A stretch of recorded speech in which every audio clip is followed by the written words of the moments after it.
Darnell Thompson estaba de pie en medio de la sala del tribunal, aún con el trapeador en la mano, mientras todo el lugar quedaba en silencio. «La protegeré», dijo, con la voz temblorosa por una mezcla de miedo y determinación. Sus dedos callosos se aferraron al mango del trapeador como si fuera lo único que lo mantenía en pie. En la mesa de la defensa, Victoria Sinclair, la multimillonaria a quien su propio abogado acababa de abandonar, levantó la cabeza y lo miró con absoluta incredulidad. Ninguno de ellos sabía que aquel momento tan sencillo marcaría el comienzo del desmantelamiento de una de las conspiraciones más oscuras en la historia corporativa de Estados Unidos. Antes de adentrarnos en esta conmovedora historia de justicia, valentía y renacimiento, cuéntame desde dónde estás viendo esto en los comentarios. Y si crees que cualquiera, ya sea un orgulloso multimillonario o un silencioso conserje, merece ser tratado con justicia ante la ley, no olvides dar like y suscribirte. Las historias de héroes silenciosos como Darnell merecen ser contadas, y no querrás perdértelas. Ahora veamos qué llevó a un genio legal olvidado a levantarse contra el mismo sistema que una vez destruyó su vida. Pero antes de que todo comenzara a cambiar, ¿qué crees que hizo que Darnell, alguien que había perdido casi todo, saliera de las sombras en ese instante preciso? La luz otoñal de Nueva York se filtraba por los altos ventanales del Tribunal Federal de Manhattan, proyectando franjas de claridad sobre el piso de mármol que Darnell Thompson acababa de terminar de limpiar. 5 de la mañana, igual que todos los días de los últimos 15 años, él ya estaba allí, un hombre negro de 45 años, con el cabello rapado empezando a mostrar canas, ojos marrón oscuro y una piel rica y profunda marcada por años de trabajo duro, vestido con un uniforme azul marino de mantenimiento, con la palabra maintenance bordada en el bolsillo del pecho. El diminuto apartamento en Queens seguía completamente oscuro cuando salió a las 4 a.m. La habitación tenía solo una cama individual, una pequeña estufa y una pared desnuda adornada únicamente con una foto. La imagen de su boda con Michelle, de hace 17 años, antes de que el cáncer se llevara a la mujer que amaba. Junto a ella había una foto de su hija, Jasmine, ahora de 20 años y en su último año de universidad, aunque en el marco ella tenía solo 5, sonriendo radiante en los brazos de su madre, su piel marrón brillando bajo la luz del verano. Darnell no encendía las luces al salir de casa. Las facturas de electricidad en invierno eran altas, y con un salario de $2,800 al mes, cada centavo contaba. Su desayuno era solo café negro, tostadas y comida que guardaba de la cafetería del sótano del tribunal, un pequeño privilegio para el personal de mantenimiento. Aquella mañana, mientras empujaba su carro de limpieza por el pasillo del tercer piso, Darnell se detuvo frente a la sala 302, lo que él consideraba el lugar de los casos más importantes. Y ese día, una de las batallas legales más significativas de la historia de Nueva York estaba por comenzar. La demanda contra Victoria Sinclair, la multimillonaria del sector tecnológico, con una fortuna de $14,000 millones. No se había enterado del caso por las noticias. No tenía televisión. Pero durante las noches en que limpiaba esa misma sala, había visto a los abogados impecablemente vestidos y escuchado lo que decían cuando creían que nadie los oía. Para ellos, el conserje era solo parte del mobiliario, invisible, sin importancia.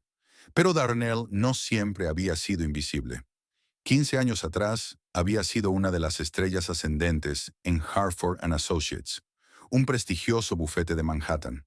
Había trabajado el doble que sus colegas para ganarse esa oficina de esquina con vista a Central Park.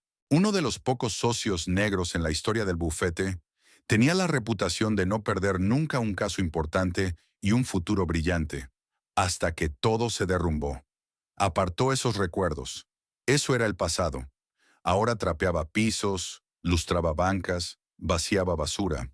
Un trabajo honrado que pagaba el alquiler y le permitía de vez en cuando enviar algo de dinero a Yasmín, aunque ella siempre se negara a aceptarlo. Cuando Darnell estaba a punto de salir de la sala, su teléfono vibró. Un mensaje del supervisor. Thompson.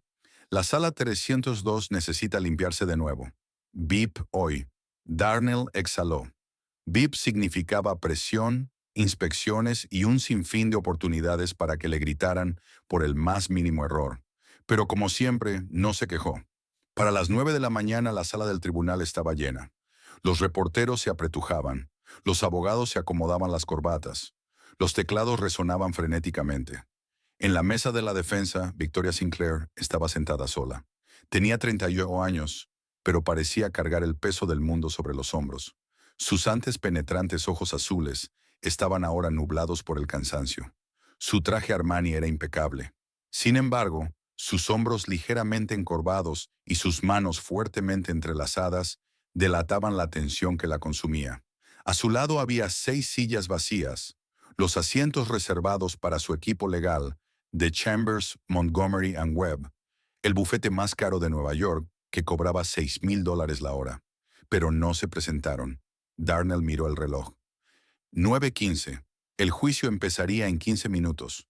Victoria seguía llamando y cada vez que dejaba el teléfono, su rostro palidecía más. Darnell sabía que no vendrían. La habían abandonado. Todos en pie, anunció el oficial del tribunal. La jueza Patricia Monroe entró, severa, fría, experimentada. Se detuvo cuando su mirada cayó sobre las sillas vacías y preguntó: «Señora Sinclair, ¿dónde está su equipo legal?». Victoria se puso de pie, intentando mantener la compostura, pero su voz tembló.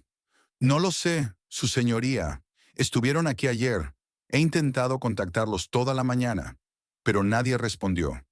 La fiscal Rebecca Hayes se levantó con una sonrisa fina, triunfante. «Su señoría, está claro. La defensa ha sido abandonada. Solicitamos un fallo en rebeldía». La sala estalló en murmullos. Los reporteros tecleaban frenéticamente. La jueza Monroe suspiró. «Si no tiene representación legal, el tribunal no puede retrasar indefinidamente. Me veo obligada a... Yo la protegeré». La voz cálida y profunda retumbó en la sala como un trueno. Todos se giraron. Darnell Thompson estaba allí, junto a su carrito de limpieza, con el trapeador aún en la mano. Las luces se reflejaban en su piel oscura y en sus cabellos encanecidos, y su rostro, marcado por 15 años de resistencia, brillaba ahora con determinación. Se oyeron risas contenidas, primero suaves, luego más fuertes. Pero él no se inmutó. Había enfrentado cosas peores. Había pasado toda su vida demostrando que los demás estaban equivocados. Darnell dejó el trapeador y caminó por el pasillo central. 2 décadas limpiando pisos no habían borrado la postura del abogado que alguna vez ganó casos importantes en esa misma sala. La jueza Monroe alzó una ceja. «¿Quién es usted?». «Mi nombre es Darnell Thompson, su señoría. Me gustaría representar a la señora Sinclair». Rebecca Hayes soltó una risa burlona. «¿Un conserje quiere ser abogado?».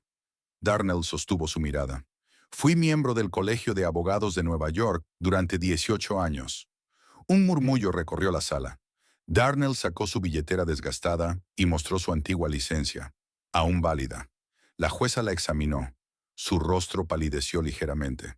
«Señor Thompson, ¿cuánto tiempo hace que no ejerce?».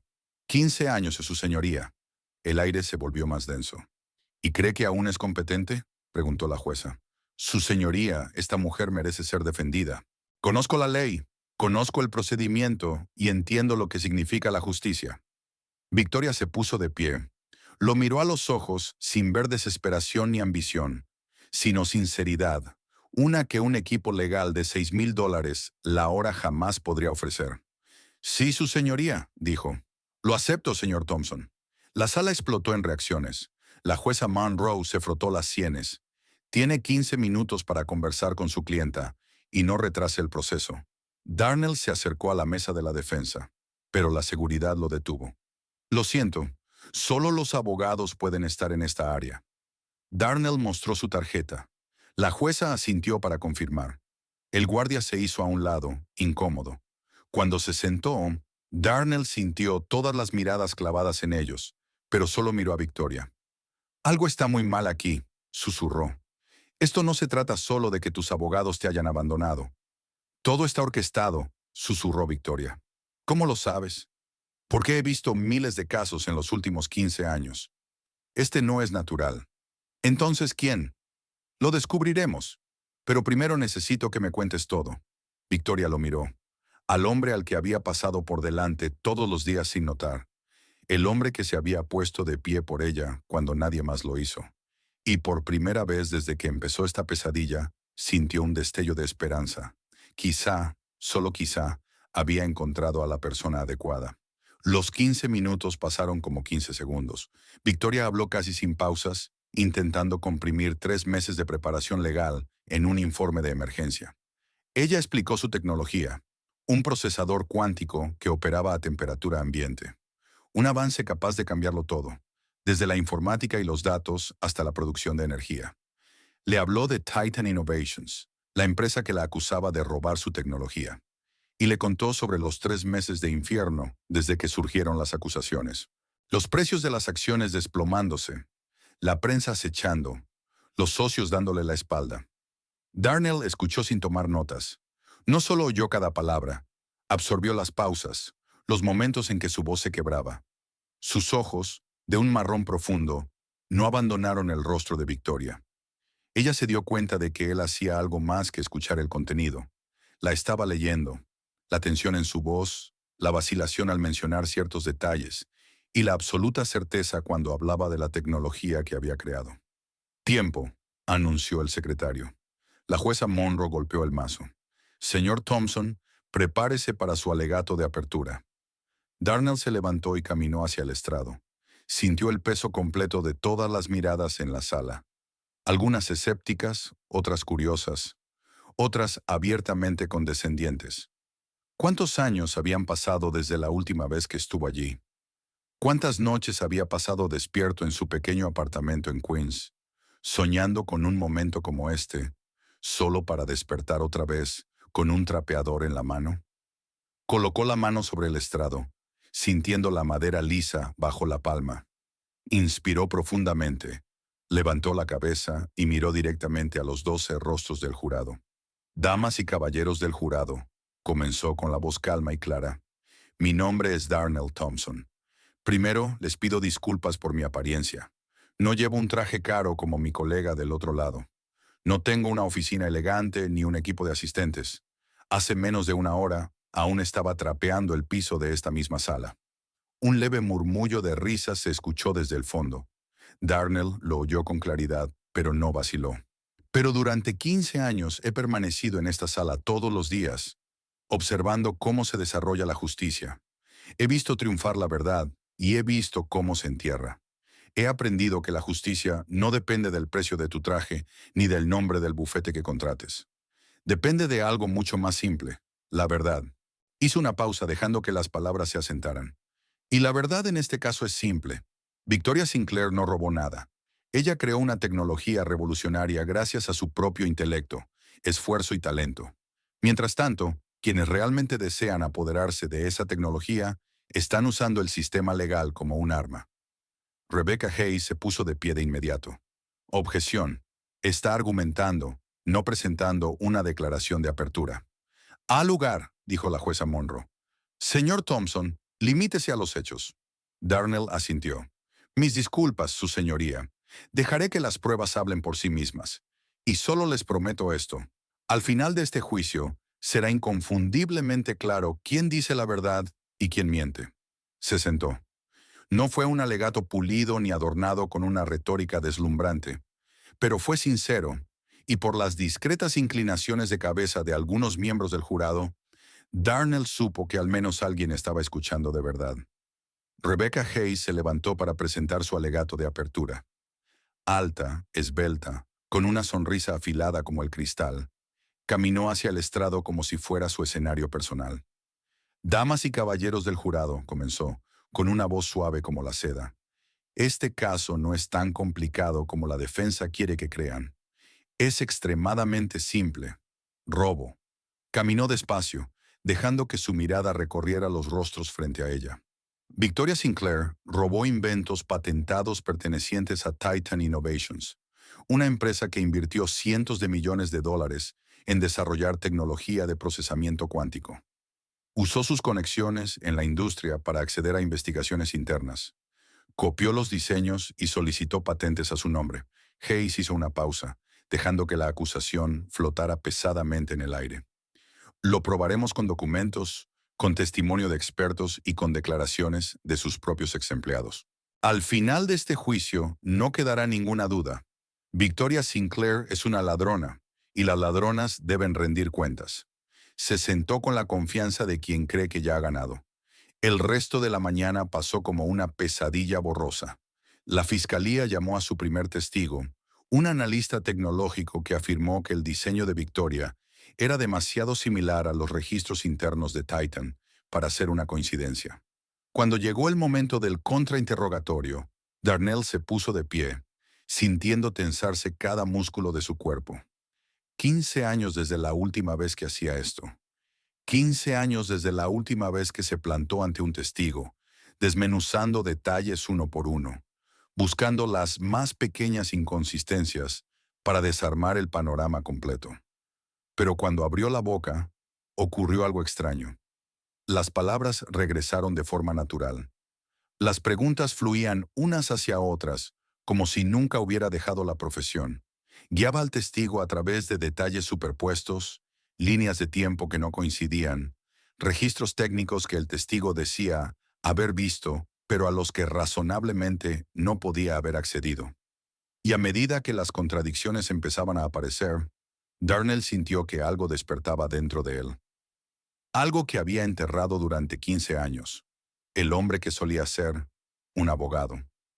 Al final de la sesión del día, la jueza Munro miró a Darnell con una expresión distinta, una con un leve matiz de respeto involuntario.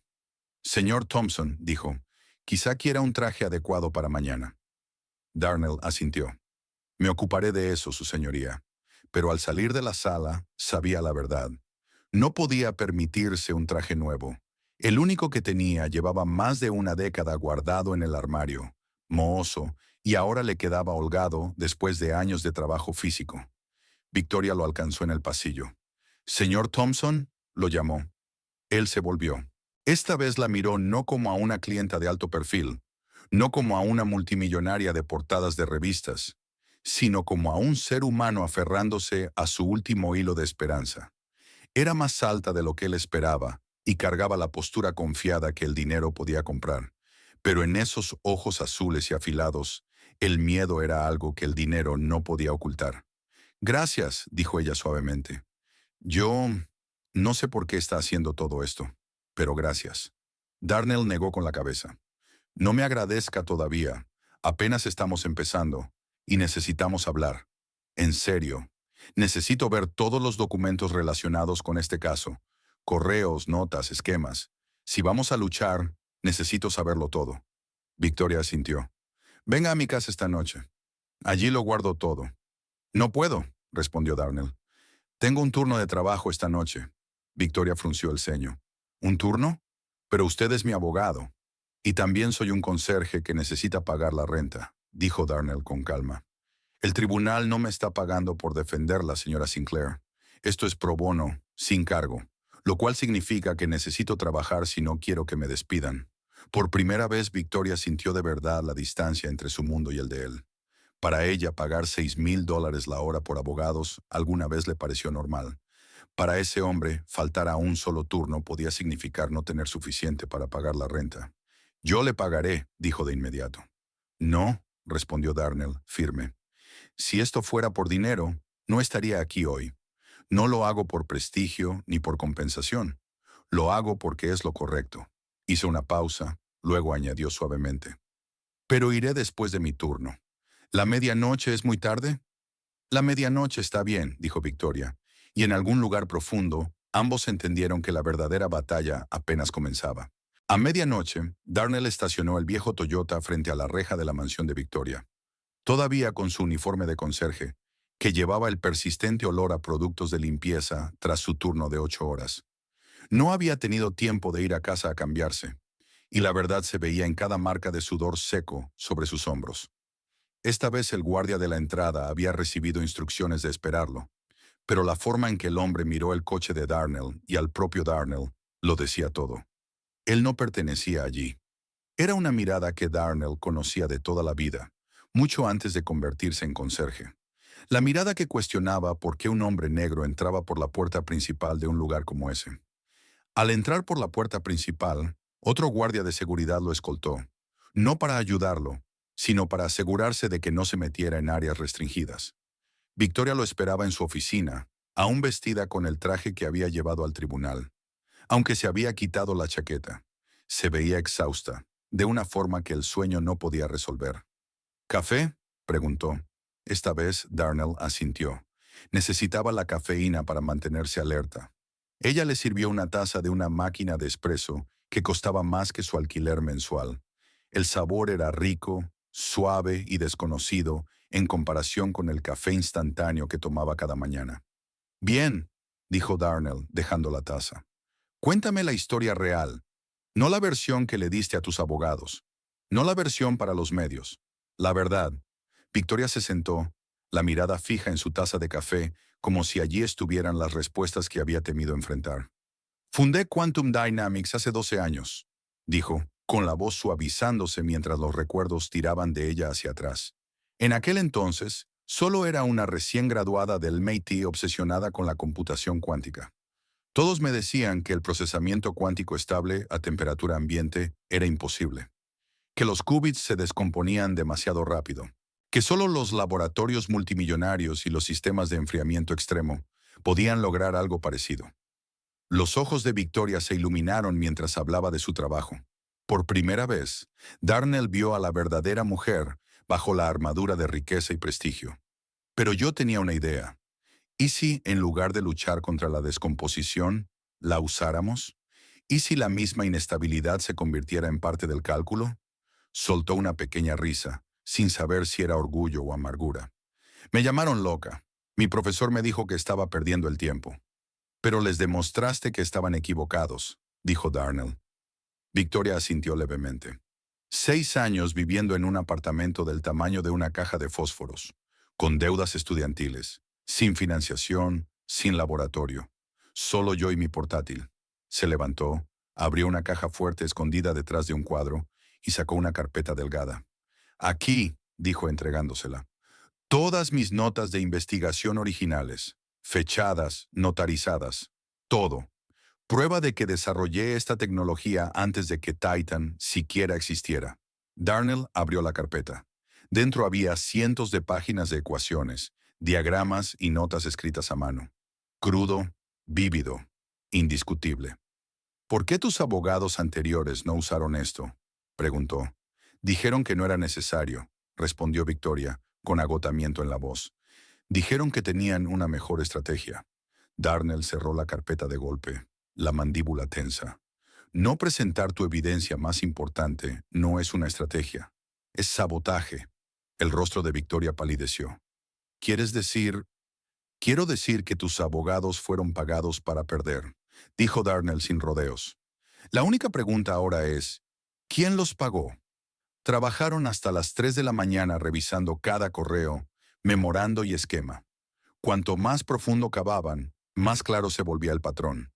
Evidencias cruciales ignoradas, testigos clave nunca llamados, objeciones hechas en los momentos equivocados. Una estrategia de defensa casi deliberadamente suicida. El antiguo equipo legal de Victoria no era incompetente. La estaban saboteando activamente. ¿Hay algo que no me hayas contado?, preguntó Darnell. ¿Algo extraño que haya pasado en los últimos meses? Victoria dudó. Hay una cosa. Natalie Crawford, mi asistente, copió archivos a una memoria USB. Darnell entrecerró los ojos. ¿Y no la cuestionaste? Confiaba en ella. Natalie ha estado conmigo 5 años. En casos como este, dijo Darnell lentamente, nada es accidental. Si copió datos, alguien se lo pidió. Miró a Victoria, la voz firme. Mañana, sin importar lo que diga o pregunte en el tribunal, no debes reaccionar. Nada de sorpresa, nada de corregirme. Todo está ya dentro del plan. ¿Por qué? Porque nos están vigilando, respondió Darnell.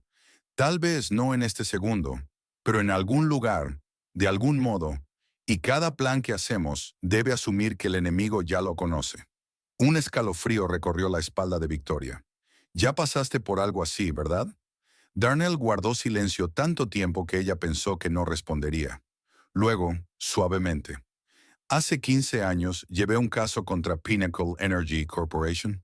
Un ingeniero estaba denunciando violaciones de seguridad ocultas.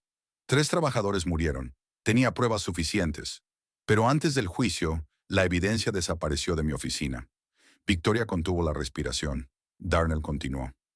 Dijeron que la fabriqué, que falsifiqué documentos para perjudicar a la empresa. Me suspendieron, luego me inhabilitaron. Me tomó 4 años demostrar mi inocencia. 4 años trabajando en empleos temporales.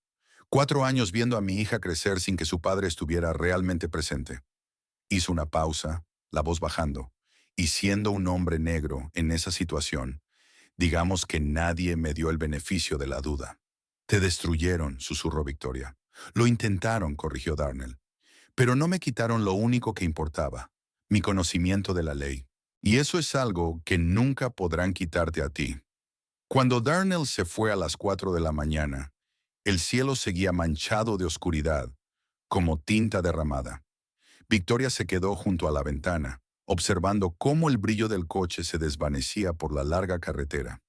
No era la primera vez que se sentía sola en esta lucha, pero por primera vez en meses, en esa oscuridad, sintió algo que casi había olvidado: esperanza.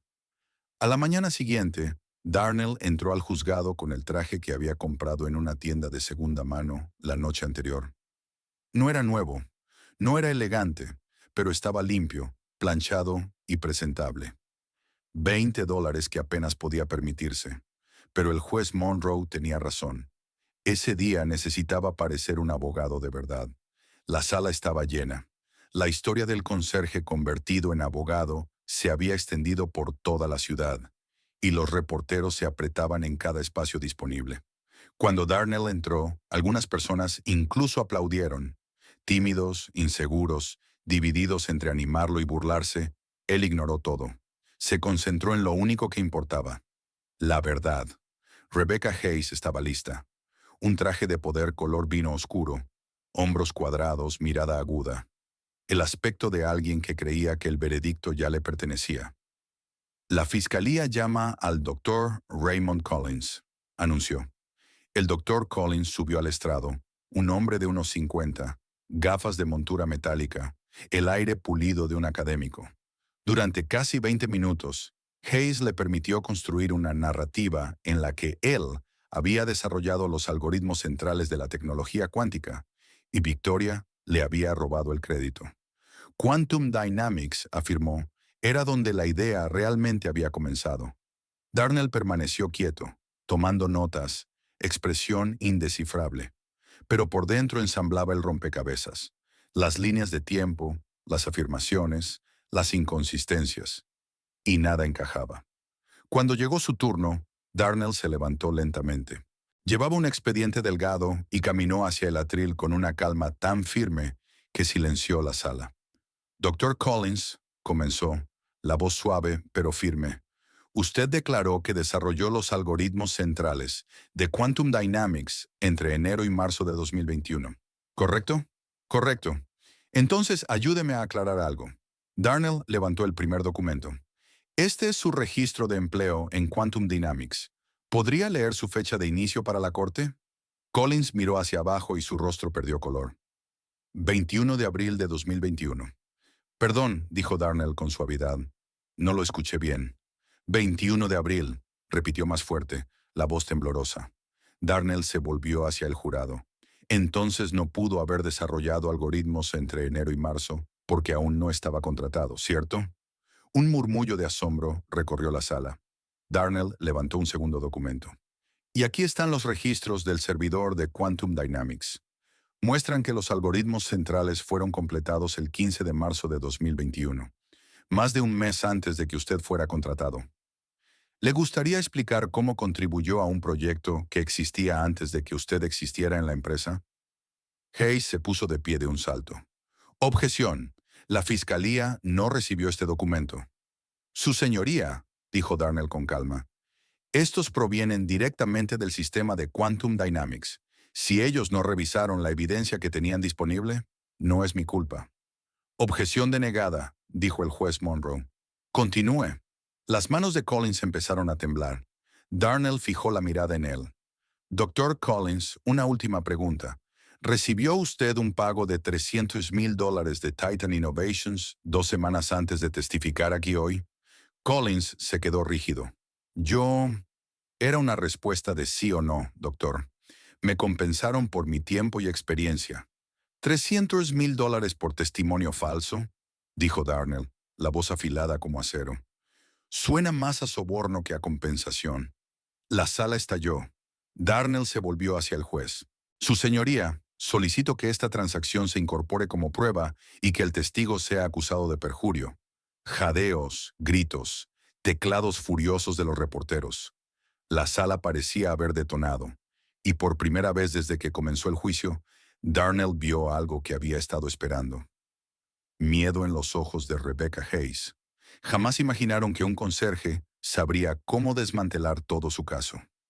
Después de la audiencia, Darnell y Victoria salieron del tribunal hacia un bosque de cámaras y micrófonos. Los reporteros gritaban preguntas desde todas las direcciones, destellos tras destellos, estallando como relámpagos en una tormenta. Darnell inclinó la cabeza, colocando una mano ligera en la espalda de Victoria, guiándola con destreza a través de la multitud caótica. Solo cuando la puerta del taxi se cerró, bloqueando el ruido, Victoria por fin exhaló. ¿Cómo supiste lo del pago a Collins?, preguntó, todavía alterada.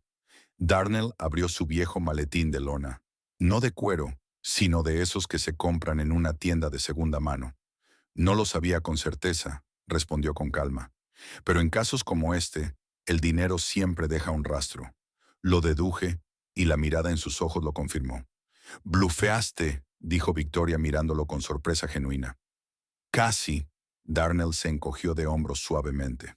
Pero después de ver su reacción, pedí que alguien lo verificara. Sacó su teléfono y deslizó entre sus mensajes. «Mi hija, Yasmín, trabaja en marketing digital, pero su capacidad para encontrar información es extraordinaria. Desde que le hablé de este caso, ha estado investigando». Su teléfono vibró. Un mensaje nuevo de Yasmín. «Papá, encontré algo grande. Llámame». Darnell levantó la vista y miró a Victoria. «Tenemos que ver a mi hija ahora mismo». 1 hora después estaban sentados en una pequeña cafetería de Queens, un lugar tan ajeno para Victoria como otro planeta. El local era estrecho, las sillas de plástico crujían y el olor a café barato se mezclaba con aceite viejo de freír. Pero lo más importante, era privado, sin reporteros, sin cámaras, sin abogados. Este era el barrio de Darnell, el lugar donde había criado solo a Yasmín después de la muerte de Michelle, donde los vecinos se cuidaban unos a otros, donde el barbero todavía preguntaba por su hija cada vez que él iba a cortarse el cabello. Jasmine Thompson entró. Darnell se puso de pie de inmediato, torpe, como un padre que no sabe si aún tiene derecho a abrazar a su hija. Jasmine resolvió el dilema primero. Se acercó y lo abrazó. Un abrazo rápido, un poco vacilante, pero real. Tenía 20 años, el cabello largo en trenzas, piel cálida y marrón como la de su padre, y unos ojos que llevaban la misma determinación silenciosa. Jeans, una camiseta sencilla, pero cargando una laptop costosa y caminando con la seguridad de quien conoce su propio valor. «Papá», dijo, luego se volvió hacia Victoria. «Y tú debes ser Victoria Sinclair. Soy Yasmín». Se dieron la mano. Victoria no pudo evitar notar el contraste.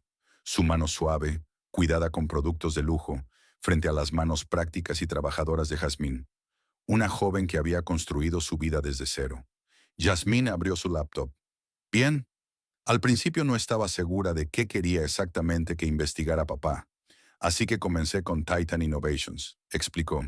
En la superficie están impecables. Una startup tecnológica financiada por capital de riesgo, con un historial corporativo muy ordenado. Deslizó entre una serie de documentos. Pero cuando profundicé en la estructura de propiedad, las cosas se pusieron raras. Titan es propiedad de una empresa fantasma en Delaware. Esa empresa pertenece a otra en las Islas Caimán. Y esa empresa hizo una pausa. Es propiedad de Pinnacle Energy Corporation. Darnell se quedó inmóvil. «¿Pinnacle Energy?», repitió. «¿Los conoces?», preguntó Yasmín.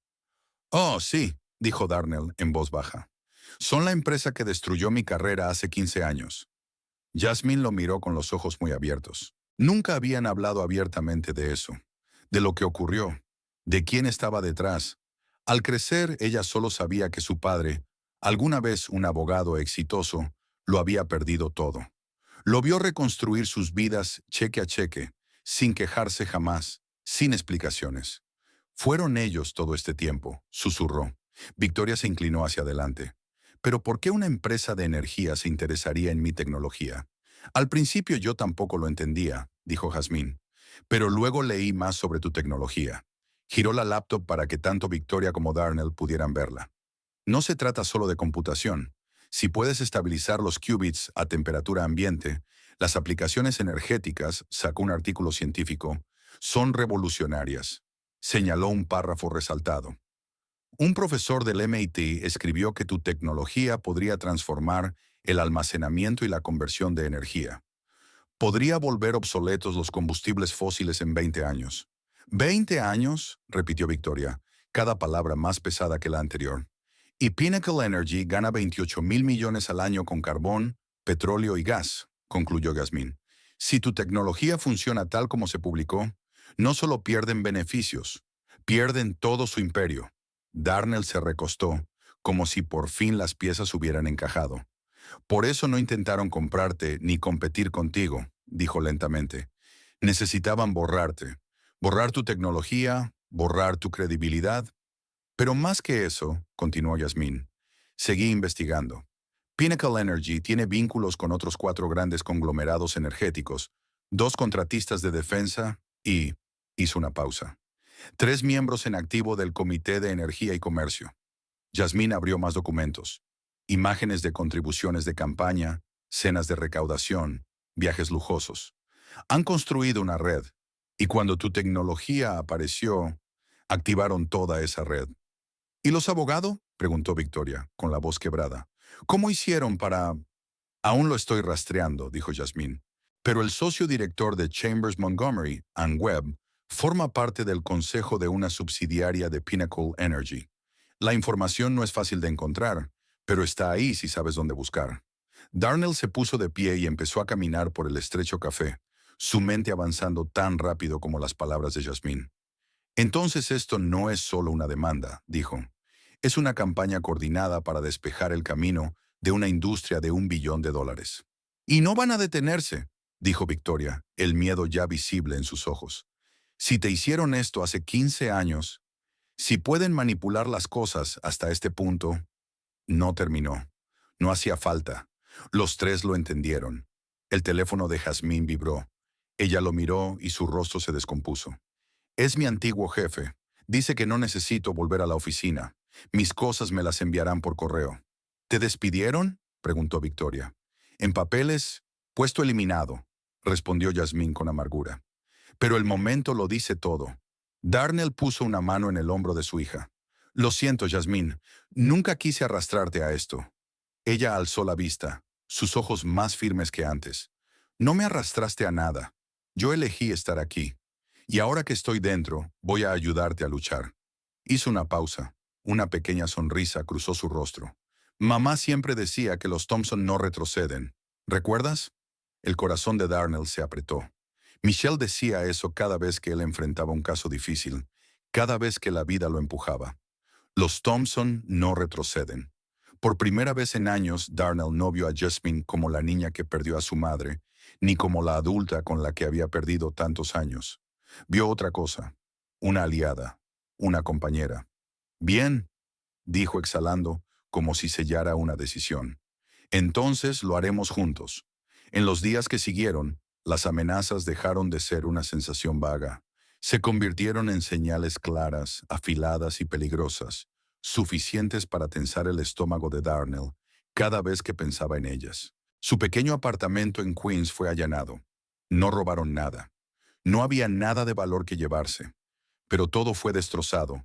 El armario arrancado, los cajones volcados en el suelo, el colchón rajado con un corte largo y profundo, como si alguien quisiera enviar un mensaje.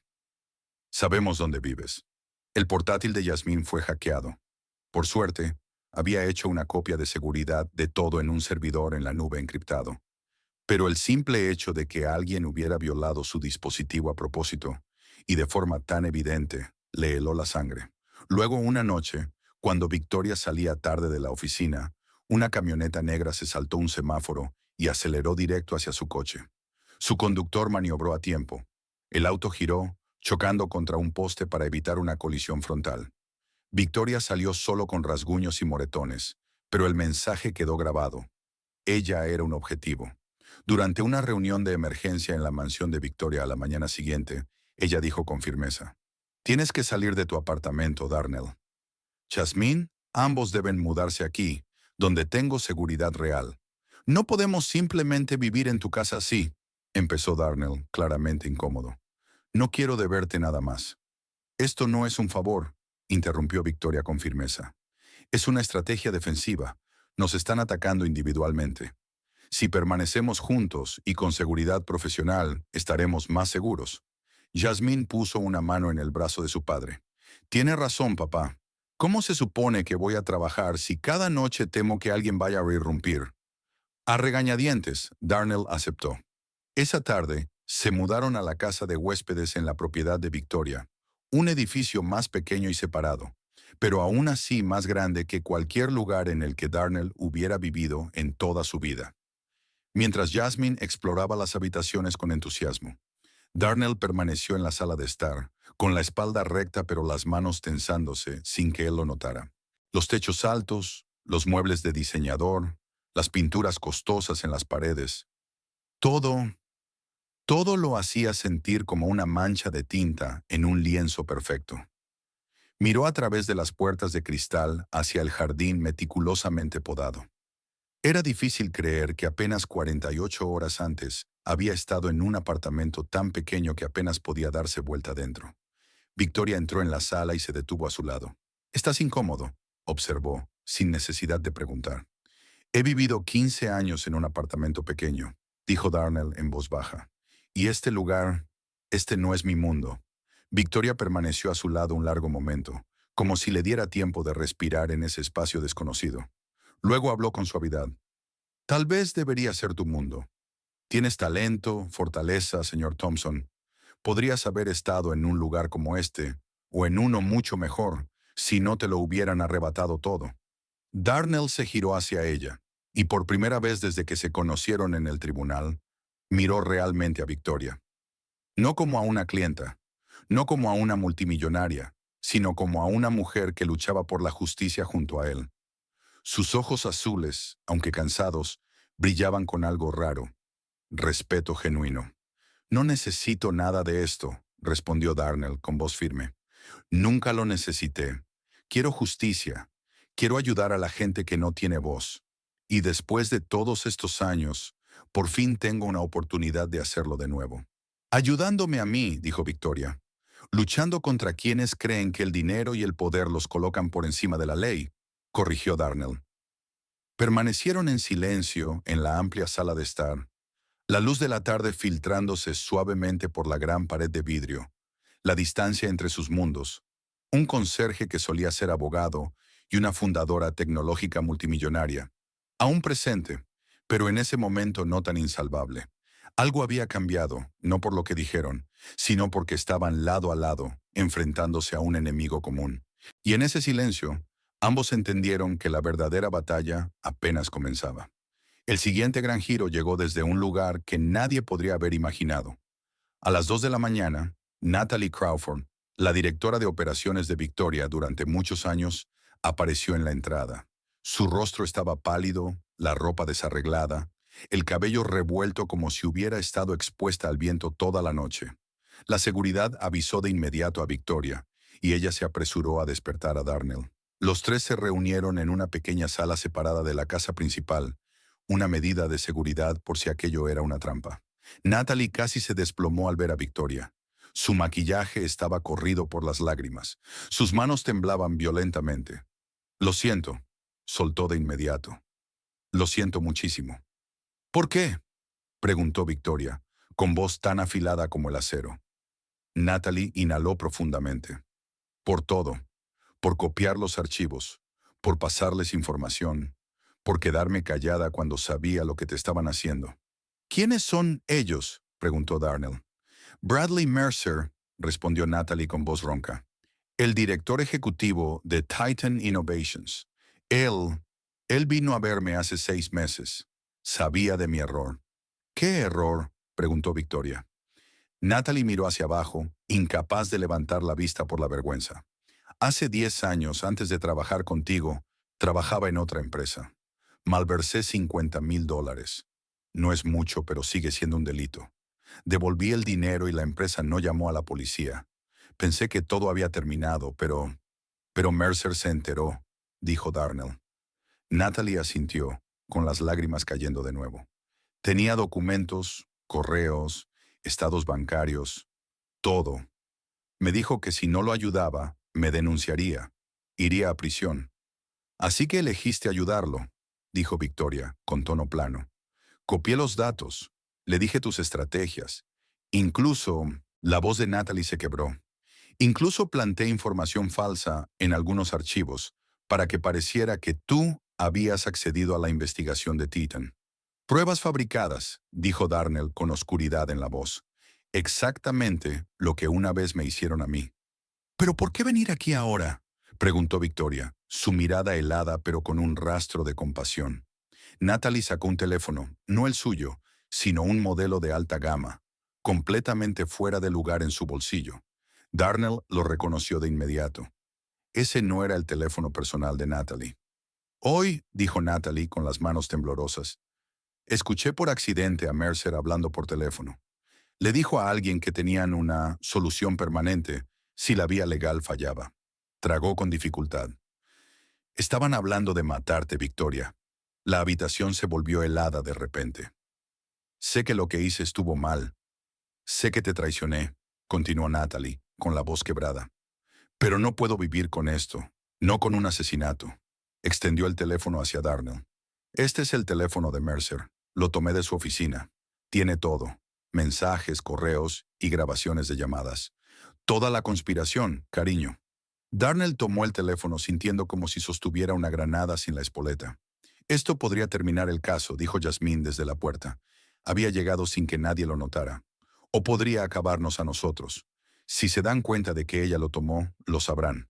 Mercer buscará el teléfono por la mañana, si no antes, susurró Natalie. Notará que falta. Por eso vine directamente aquí. Victoria observó a Natalie un largo momento. Aquella mujer había estado a su lado durante 5 años, en reuniones tensas, rondas de financiación y noches sin dormir. Y ahora era la misma que la había apuñalado por la espalda. Pero en esos ojos llenos de lágrimas frente a ella, Victoria vio algo más que miedo. Vio arrepentimiento real y profundo. Y arriesgaste tu propia seguridad para venir aquí, dijo Victoria, con la voz suavizándose por primera vez. Te debo más que eso, respondió Natalie, temblando. Me diste una oportunidad cuando nadie más lo hizo. Confiaste en mí y traicioné eso. Esto es lo mínimo que puedo hacer. Darnell no vaciló. Necesitamos copiar todos los datos de este teléfono inmediatamente. Jasmine, ¿puedes hacerlo? Dame 15 minutos, respondió ella ya abriendo su portátil. Mientras Jasmine trabajaba, Darnell preguntó a Natalie. Sabes que vendrán a buscarte, ¿verdad? Natalie asintió. Lo sé. Necesitas desaparecer, al menos hasta que el caso termine. Tengo una hermana en Canadá, dijo Natalie. Puedo ir allí. Vete ahora. No vayas a casa. No hagas maleta. Ve directo allá. 20 minutos después, todos los datos estaban respaldados en el servidor cifrado de Jasmine. En la oscuridad, Natalie se marchó en un taxi, sin mirar atrás. Darnell observó el coche hasta que las luces traseras desaparecieron, preguntándose si hicieron bien en confiar en ella, y si sobreviviría la noche. Victoria se colocó a su lado, su voz suave pero firme. Ella realmente lo siente. El arrepentimiento no borra el daño, dijo Darnell con franqueza. No, concedió Victoria. Pero el valor puede redimirlo. Sabía que habría represalias y aún así vino. Darnell inhaló profundamente, la mandíbula endurecida con determinación de hierro. Ahora tenemos que usar lo que nos dio. Y necesitamos movernos rápido. Porque en cuanto se den cuenta de que tenemos esta evidencia, Miró el teléfono en su mano, la prueba viva de una conspiración masiva. Vendrán por nosotros con todo lo que tengan. No tuvieron que esperar mucho. A la mañana siguiente, mientras Darnell, Jasmine y Victoria revisaban cada fragmento de evidencia dentro del teléfono de Bradley Mercer, las alarmas de seguridad de la propiedad empezaron a sonar violentamente. Brecha en la puerta principal, informó el director de seguridad por el intercomunicador. Múltiples individuos, armados. Victoria se puso de pie de un salto, ordenó bloquear toda la propiedad y llamó a la policía. Pero cuando las cámaras cambiaron de ángulo, la verdad se hizo innegable. 6 hombres con uniformes tácticos, completamente equipados, moviéndose por la propiedad con la precisión de personas que claramente habían recibido entrenamiento militar. No son policías, dijo Darnell, su voz bajando. Mercenarios, añadió Henderson, el jefe de seguridad. Exmilitares o contratistas privados. Saben exactamente lo que hacen. Tenemos que salir de aquí, entró en pánico Yasmín, pero las cámaras mostraron 2 vehículos más bloqueando la salida trasera. No quedaba ruta de escape. Henderson, ex NYPD, ahora al mando de la seguridad de Victoria, tomó una decisión inmediata. Habitación segura, muévanse. Ahora. Los condujo por la casa hasta el sótano, abriendo una puerta de acero escondida detrás de un mueble de vinos. Dentro había una sala de pánico compacta, paredes de hormigón reforzado, monitores de vigilancia y una línea directa al 911. Estarán seguros aquí. Esta puerta puede resistir explosivos, dijo Henderson. Mi equipo y yo los mantendremos a raya todo el tiempo que podamos. La policía está en camino, dijo Victoria. La llegada más temprana es en 15 minutos, respondió Henderson. Solo necesitamos sobrevivir 15. La puerta se cerró detrás de ellos con un clic frío y metálico. Dentro de la sala de pánico, los 3 observaron las pantallas de vigilancia. Los mercenarios se movían como sombras, silenciosos, metódicos, cada paso calculado. Henderson y los 4 guardias bajo su mando ya estaban en posiciones defensivas. «Van a morir», susurró Yasmín, las manos temblorosas. «Esos hombres están superados en armas y en número». «Henderson sabe cómo pelear», dijo Victoria intentando sonar firme, aunque su voz tembló. Entonces comenzó el tiroteo. En los monitores, la batalla se desarrolló como una pesadilla, despojada de sonido. Henderson y su equipo luchaban ferozmente, aprovechando cada pasillo y cada punto ciego. Pero los intrusos eran profesionales, avanzando con una formación impecable. Un guardia cayó, un mercenario también, pero los atacantes continuaron avanzando. «Van hacia el sótano», dijo Darnell. «Saben que estamos aquí». «¿Cómo lo...?» Victoria se detuvo a mitad de frase, el color esfumándose de su rostro. «Natalie». Ella debió decirles sobre la sala de seguridad. «O tenían los planos desde el primer día», dijo Yasmín rápidamente. «De cualquier forma lo saben». Darnell miró alrededor. Una sola puerta, sin ventanas, sin salida alternativa, sin armas. Estaban atrapados dentro de un ataúd de metal esperando a ser abierto. En la pantalla, un mercenario colocó un dispositivo en la puerta del sótano. «Están poniendo explosivos», dijo Yasmín, el terror creciendo en su voz. Darnell marcó el 911. «Estamos bajo ataque en 247 Hudson Yards. Varios atacantes armados con explosivos. Necesitamos apoyo inmediato».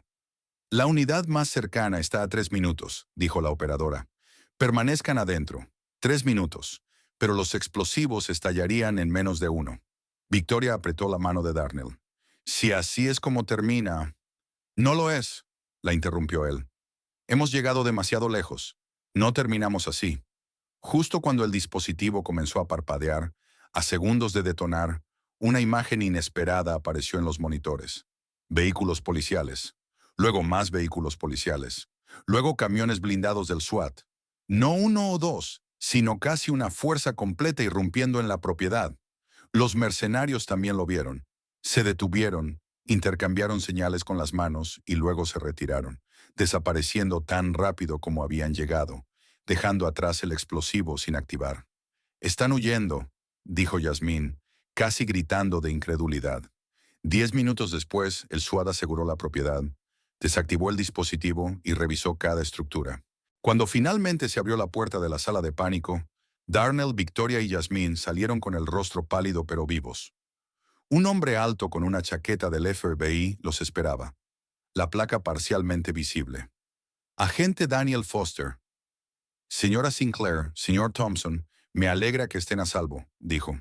Victoria preguntó de inmediato. ¿Cómo llegaron tan rápido?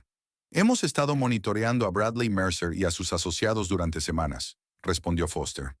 Cuando un taxista reportó haber transportado a una mujer que coincidía con la descripción de Natalie Crawford rumbo a la frontera canadiense, supimos que algo importante había ocurrido. Desplegamos un equipo de inmediato. ¿Está a salvo?, preguntó Victoria en voz baja. ¿Natalie? Está bajo custodia protectora en Canadá, dijo Foster, y ha aceptado testificar a cambio de inmunidad. Darnell exhaló como liberando años de peso acumulado. ¿Entonces tenemos suficiente para hundirlos? Más que suficiente, respondió Foster con una sonrisa tenue y controlada. Arrestamos a Bradley Mercer, a 3 ejecutivos de Pinnacle Energy y a otros 6 cómplices en la última hora. Con los datos del teléfono de Mercer, el testimonio de Crawford y este ataque, se irguió, la voz firme. Van a ir a prisión por muchísimo, muchísimo tiempo. A la mañana siguiente, cuando Darnell entró al tribunal, el ambiente había cambiado por completo. Ya no había miradas curiosas tratándolo como una rareza. Lo que había en su lugar era un respeto silencioso por parte de los reporteros. Incluso los fiscales parecían exhaustos, como si acabaran de sobrevivir a una batalla que sabían que jamás podrían ganar. El juez William Patterson, asignado después de que la jueza Monroe se recusara por conflicto de intereses, hizo sonar el mazo para iniciar la sesión. Soy consciente de que hubo desarrollos significativos durante la noche, dijo él. La fiscal Rebecca Hayes se puso de pie, los hombros casi desplomados. Su señoría, a la luz de las nuevas detenciones y de las pruebas presentadas esta mañana, la fiscalía solicita retirar todos los cargos contra la señora Sinclair. La sala estalló. Los reporteros gritaban. Los flashes de las cámaras brillaban como relámpagos. Darnell permaneció sentado, observando a Hayes con una extraña sensación de compasión. Ella también había sido un peón en un juego mucho más grande de lo que podía haber imaginado. La moción queda aprobada, declaró el juez Patterson. Señora Sinclair, queda usted libre. Y señor Thompson se detuvo, la mirada posándose en Darnell. Este tribunal nunca ha presenciado un acto tan extraordinario. En la búsqueda de la justicia, usted es merecedor de cada reconocimiento que vendrá. Cuando salieron de la sala, Victoria se volvió hacia Darnell, lágrimas brillando en sus ojos. Lo logramos. Realmente ganamos. Ganaste tú, dijo Darnell suavemente. Nunca te rendiste, ni siquiera cuando todo parecía perdido. Jasmine los rodeó a ambos con sus brazos, rompiendo la solemnidad. No, ganamos como equipo. 2 meses después, Darnell estaba frente a un edificio en la Quinta Avenida, mirando el recién colocado rótulo. Thompson & Thompson Law, Antidiscriminación y Derechos Civiles. Jasmine estaba a su lado, sosteniendo un libro de derecho nuevo. Después de todo lo que había presenciado, se había inscrito en la Facultad de Derecho, una decisión nacida directamente del juicio que cambió sus vidas. ¿Crees que realmente podremos dirigir este lugar?, preguntó Jasmine. Podremos, respondió Darnell. Ya tenemos nuestros primeros 3 clientes. Todos ellos personas que fueron rechazadas porque no podían pagar un abogado. Jasmine sonrió. Gracias al Fondo Sinclair para la Justicia Legal, Victoria no solo había aportado una contribución inicial de $15 millones, sino que también había reunido apoyo de directores ejecutivos de tecnología de toda la industria que siguieron el juicio de cerca. El fondo financiaría casos de derechos civiles en todo Estados Unidos. Al entrar en la oficina aún vacía, Darnell oyó el sonido de tacones detrás de él. Victoria estaba en la puerta, sosteniendo una botella de champán. Pensé que deberíamos celebrar un poco, dijo, su cálida sonrisa llenando la habitación desnuda. Jasmine lo entendió de inmediato. Voy a buscar unas copas. Puede que tarde. Luego se alejó, dejando a Darnell y Victoria solos en la tranquila oficina. Se quedaron de pie lado a lado en la sala sin terminar, envueltos en la paz que sigue a una tormenta. Nunca te di las gracias como debía, dijo Victoria en voz baja, por defenderme aquel día, por creer en mí cuando todos los demás me dieron la espalda. No hay nada que agradecer, respondió Darnell. Tú me diste algo que creí haber perdido para siempre, un propósito.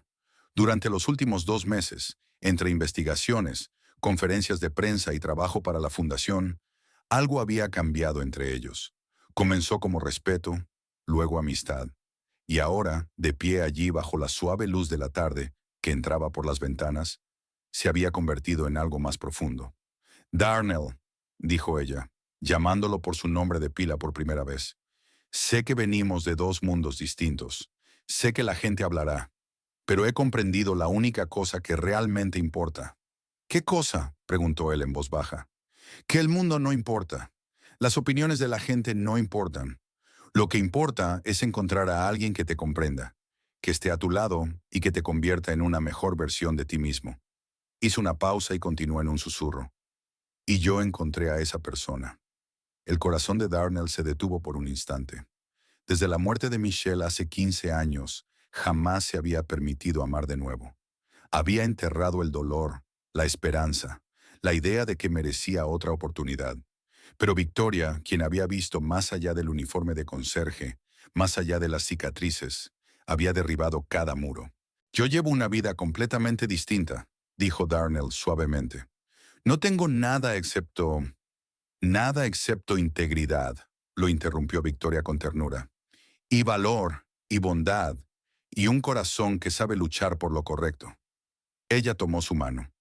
Yo tenía dinero y éxito. Lo que no tenía era alguien que me viera como un ser humano. Darnell miró sus manos entrelazadas, una suave, otra áspera, diferentes, y aún así encajando con una facilidad imposible. Michelle fue el amor de mi juventud, dijo él. Pensé que esa parte de mi vida había terminado. Pero, preguntó Victoria, su voz apenas un suspiro. Pero quizás se nos da más de una oportunidad, respondió. Si somos lo suficientemente valientes para aceptarla. Se quedaron allí en un silencio tan suave que parecía que el mundo se hubiera detenido afuera. Luego Darnell se inclinó. Lento, cuidadoso, tierno. El beso fue una promesa entre dos personas que habían sido rotas, que habían perdido tanto, y aún así habían encontrado el valor de volver a tener esperanza. La voz de Yasmín resonó de repente desde la sala del fondo. No encuentro ninguna copa. Puede que tengamos que comprar unas. Darnell y Victoria estallaron en risas. El momento íntimo disolviéndose en una calidez despreocupada. Vamos, dijo Victoria tomando la mano de Darnell. Mostremos a tu hija su nueva oficina, y quizá esta noche los tres podamos salir a cenar. Me encantaría, dijo Darnell antes de salir. Se detuvo en la puerta mirando una vez más el letrero. Thompson and Thompson Law. Un nuevo comienzo. Una segunda oportunidad. No, se corrigió en silencio. Una segunda vida.